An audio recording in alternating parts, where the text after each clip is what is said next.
Maria Salomea Skłodowska was born on November 7, 1867, in Warsaw, Poland, then part of the Russian Empire. She was the youngest of 5 children born to Władysław Skłodowski, a mathematics and physics instructor, and Bronisława Boguska, who operated a prestigious boarding school for girls. The Skłodowski family belonged to the Polish minor nobility, but had lost most of their property and fortune due to their participation in Polish uprisings against Russian rule. Tragedy struck early in Maria's life. Her eldest sister Zofia died of typhus in 1876 when Maria was 8 years old, and her mother succumbed to tuberculosis 2 years later. These losses profoundly affected the young girl and instilled in her a sense of determination and resilience that would characterize her entire life. The Russian authorities' oppressive educational policies in occupied Poland meant that Maria received her early education in secret Polish schools, where she learned about Polish history and literature, subjects banned by the Russian government. Despite these challenges, she excelled academically and graduated from her gymnasium at age 15 with a gold medal. However, as a woman and a Pole, Maria faced significant barriers to higher education. Warsaw University did not admit women, and the family's financial situation made studying abroad impossible. She and her older sister Bronia devised a pact. Maria would work as a governess to fund Bronia's medical studies in Paris, and then Bronia would return the favor. For 3 years, Maria worked as a governess for wealthy families in rural Poland. During this period, she conducted self-directed scientific experiments in her spare time and fell in love with the eldest son of her employers, Kazimierz Żurawski. However, his parents disapproved of the match due to her lower social status, and the relationship ended painfully. In 1891, at age 24, Maria finally traveled to Paris to pursue her dream of higher education. She enrolled at the University of Paris, Sorbonne, and adopted the French version of her name, Marie. Living in poverty in a 6th-floor garret in the Latin Quarter, she survived on bread, butter, and tea, occasionally fainting from hunger during lectures. Despite these hardships, Marie threw herself into her studies with remarkable dedication.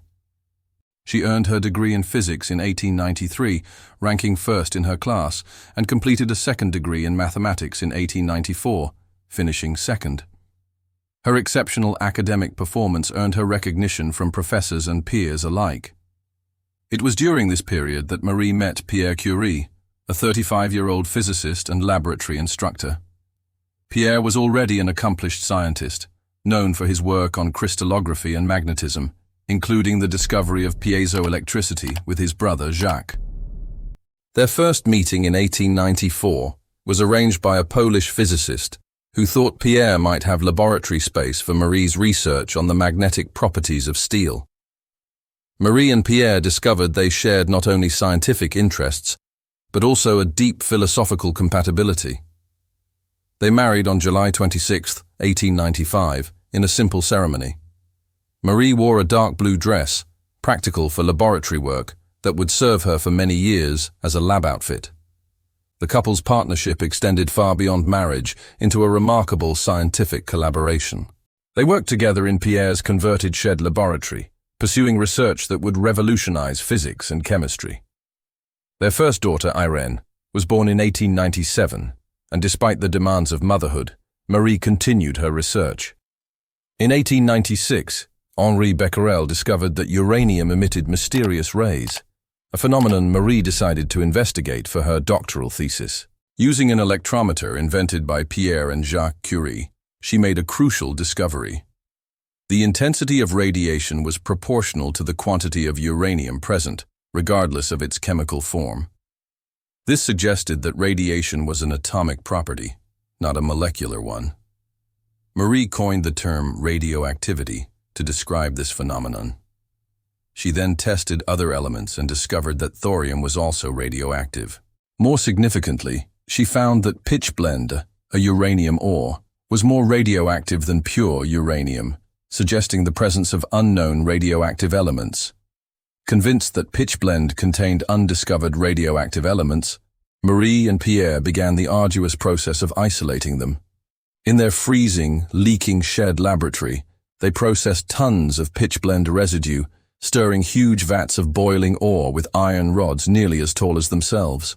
In July 1898, they announced the discovery of a new element, which Marie named polonium, after her native Poland.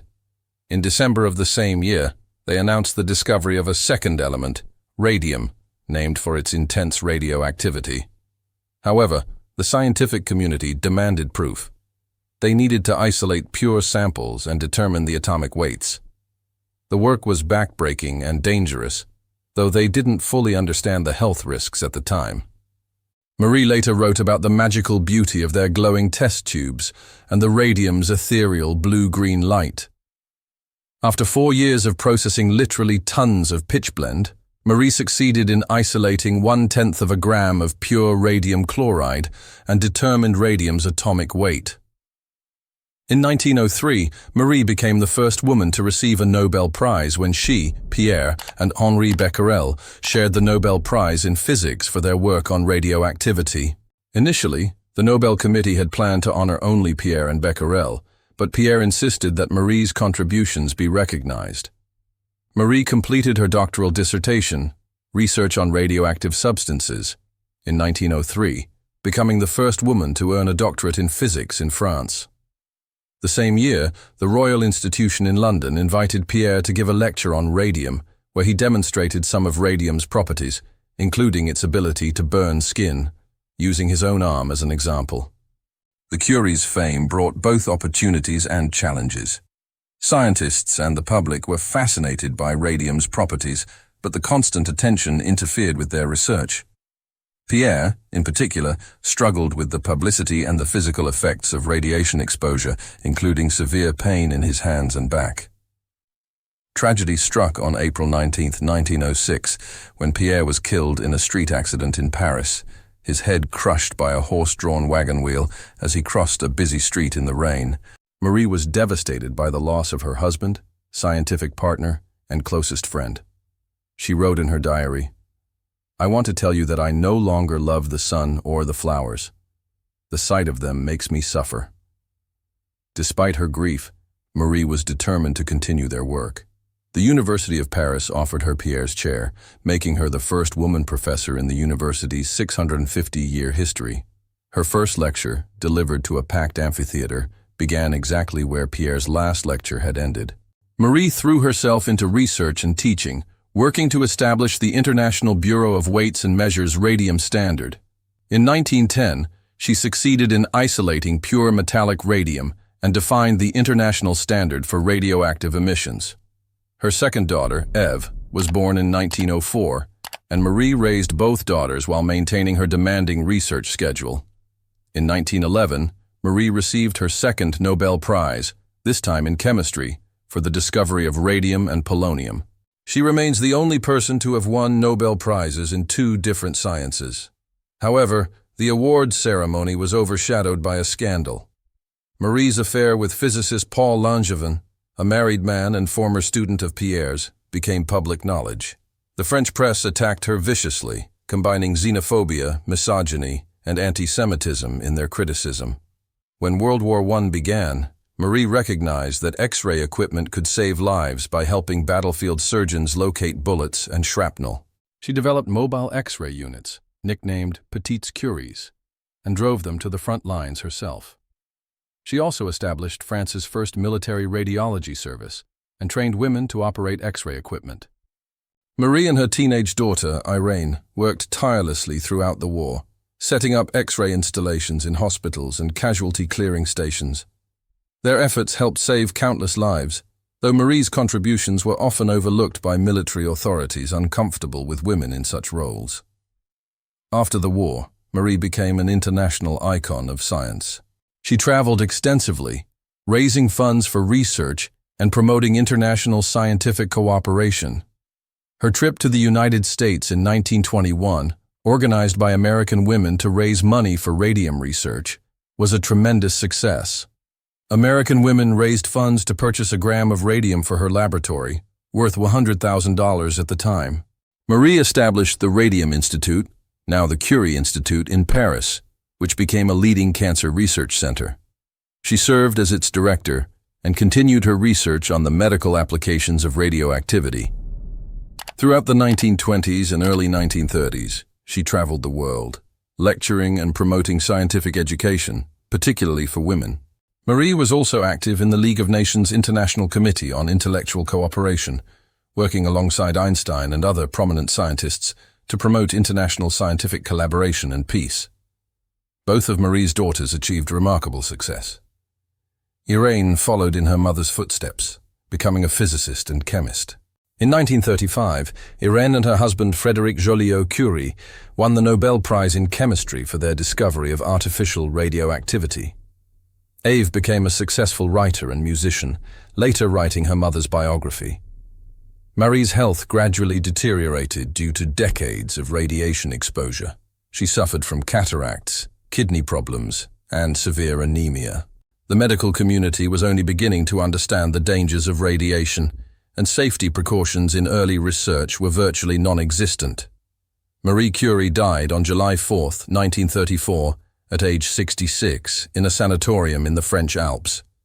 The official cause of death was aplastic anemia, almost certainly caused by radiation exposure. Even her personal effects, including her laboratory notebooks, remain radioactive to this day and will be for another 1,500 years. Marie Curie's contributions to science were revolutionary. Her discovery of radioactivity as an atomic property fundamentally changed the understanding of matter and energy. Her isolation of radium and polonium opened new fields of research in nuclear physics and chemistry. Her techniques for isolating radioactive isotopes laid the groundwork for nuclear medicine, including cancer treatments that save lives today. Beyond her scientific discoveries, Marie pioneered the use of radiation in medicine. During World War I, her mobile X-ray units saved countless lives, and her post-war work established the foundation for modern radiation therapy for cancer treatment. Marie Curie shattered gender barriers in science at a time when women faced enormous obstacles in pursuing scientific careers. She was the first woman to win a Nobel Prize, the first person to win Nobel Prizes in 2 different sciences, and the first woman professor at the University of Paris. Her determination, scientific rigor, and perseverance in the face of discrimination, poverty, and personal tragedy inspired generations of women to pursue careers in science. She demonstrated that scientific excellence knows no gender, and that dedication and hard work could overcome even the most formidable obstacles. Today, Marie Curie is recognized as one of the most significant scientists in history. Element 96, curium, is named in honor of Marie and Pierre Curie. The unit of radioactivity, the Curie, also bears their name. Numerous institutions, streets, schools, and research facilities worldwide are named after her. The Curie Institute in Paris continues to be a world leader in cancer research and treatment. The Marie Curie Fellowship Program supports researchers across Europe, and her image appears on currency, stamps, and monuments around the world. Marie Curie's life story continues to inspire not only scientists, but anyone facing seemingly insurmountable challenges. Her legacy reminds us that curiosity, perseverance, and dedication to knowledge can change the world. She proved that the pursuit of science knows no boundaries of gender, nationality, or social status, and her example continues to encourage young people, especially women, to pursue careers in science, technology, engineering, and mathematics. From the laboratories of the Sorbonne to modern cancer treatment centers, from the battlefields of World War I to space exploration missions using radioisotope thermoelectric generators, Marie Curie's discoveries continue to benefit humanity. Her life demonstrates that scientific research, pursued with passion and integrity, can illuminate the darkest mysteries of the natural world and provide tools to heal and help others. Marie Curie's story is ultimately one of triumph. Triumph over poverty, discrimination, personal tragedy, and the limitations that society tried to impose upon her. She remains an enduring symbol of scientific excellence, human determination, and the transformative power of knowledge. Thanks for watching. If you enjoyed this video, please like, share, comment, and subscribe to the channel for more engaging historical content.